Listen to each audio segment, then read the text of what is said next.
भारतीय प्रबोधनाचे जनक. प्रश्न पहिला. राजा राम मोहन राय यांचा जन्म केव्हा झाला? 22 मे 1772. प्रश्न दुसरा. त्यांचा जन्म कोणत्या राज्यात झाला? पश्चिम बंगाल राज्यात राधानगर गाव. प्रश्न तिसरा. राजा राम मोहन राय यांना राजा ही पदवी कोणी दिली? मुघल सम्राट दुसरा अकबर. प्रश्न चौथा. राजा राम मोहन राय यांनी कोणत्या संस्थेची स्थापना केली? ब्राह्मो समाज. प्रश्न पाचवा. आत्मीय सभा या संस्थेची स्थापना त्यांनी कधी केली? 1815 मध्ये. प्रश्न सहावा. ब्राह्मो समाजाची स्थापना कधी झाली? 20 ऑगस्ट 1828.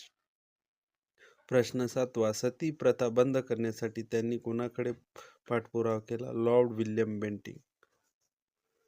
प्रश्न आठवा. सती प्रथा बंदीचा कायदा कधी संमत झाला? 1829 मध्ये. प्रश्न नववा. त्यांनी कोणत्या अनिष्ट सामाजिक प्रथेला धर्माच्या नावावर केलेली हत्या म्हटले? सती प्रथा. भारतीय पत्रकारितेचे अग्रदूत कोणाला मानले जाते? राजा राम मोहन राय.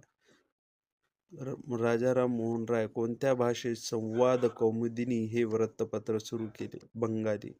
मीरात अल अखबार हे वृत्तपत्र कोणत्या भाषेत होते? फारसी. राजा राम मोहन राय यांनी कोणत्या पाश्चात्य शिक्षणाचा पुरस्कार केला? इंग्रजी शिक्षण. त्यांनी कलकत्ता येथे हिंदू कॉलेजची स्थापना कोणाच्या मदतीने केली? David hair. 1817. वेदांत कॉलेजची स्थापना त्यांनी कधी केली? 1825 मध्ये. त्यांनी कोणत्या धर्मातील ऐक्येश्वरवादाचा पुरस्कार केला? हिंदू धर्म उपनिषदावर आधारित. त्यांनी मूर्तिपूजेला विरोध का केला? कारण ती वेदांचा मूळ तत्वांच्या विरोधात असे त्यांचे मत होते. ब्राह्मो समाजाचे मुख्य तत्व काय होते? सर्व धर्म एकच आहेत आणि ईश्वर एकच आहे. राजा राम मोहन राय यांनी स्त्रियांना कोणता अधिकार मिळवून देण्यासाठी प्रयत्न केले? मालमत्तेचा अधिकार. त्यांनी विधवा विवाहाचा पुरस्कार केला का? हो, त्यांनी विधवा विवाहांच्या पुनर्विवाहाचे समर्थन केले. त्यांनी बहुपत्नीत्व प्रथेला विरोध केला का? कारण की ती स्त्रियांच्या सन्मानाच्या विरोधात होती म्हणून. मुघल सम्राट दुसऱ्या अकबरने त्यांना इंग्लंडला का पाठवले होते? आपली पेन्शन वाढवून घेण्यासाठी. त्यांनी इंग्लंडला भेट कधी दिली? 1831 मध्ये. समुद्र ओलांडून परदेशी जाणारे पहिले आधुनिक भारतीय कोण? राजा Ram Mohan Roy.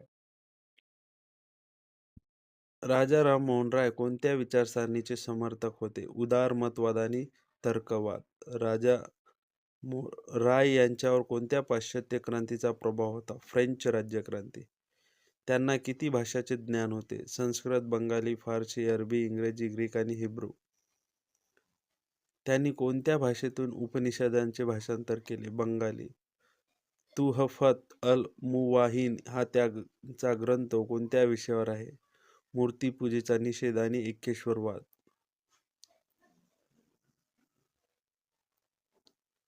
Precept of Jesus हे पुस्तक त्यांनी कोणासाठी लिहिले? ख्रिश्चन मिशनऱ्यांच्या वादाला उत्तर देण्यासाठी. त्यांनी जातीव्यवस्थेबद्दल काय मत मांडले? जातीव्यवस्था ही मानवी प्रगतीला मोठा अडथळा आहे. त्यांनी प्रेसच्या वृत्तपत्र स्वातंत्र्यासाठी काय केले? 1823च्या प्रेस ऑर्डिनन्स विरुद्ध सर्वोच्च न्यायालयात याचिका दाखल केली. त्यांनी भारतीय अर्थव्यवस्थेबद्दल काय मागणी केली होती? शेतकऱ्यावरील कर्जाचा बोजा कमी करावा. त्यांनी भारतीय प्रबोधनाचे जनक म्हणून ओळखले जाते. त्यांनी भारतीय समाजात आधुनिक विचारांची आणि समाज सुधारणेची पायाभरणी केली.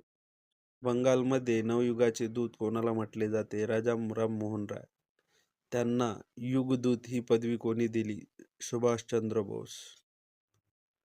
त्यांचा मृत्यू कोठे झाला? Bristol, England. त्यांच्या मृत्यूची तारीख काय आहे? 27 सप्टेंबर 1833. त्यांच्या कार्यामुळे कोणत्या सुधारणावादी चळवळींना गती मिळाली? प्रार्थना समाज आणि आर्य समाज.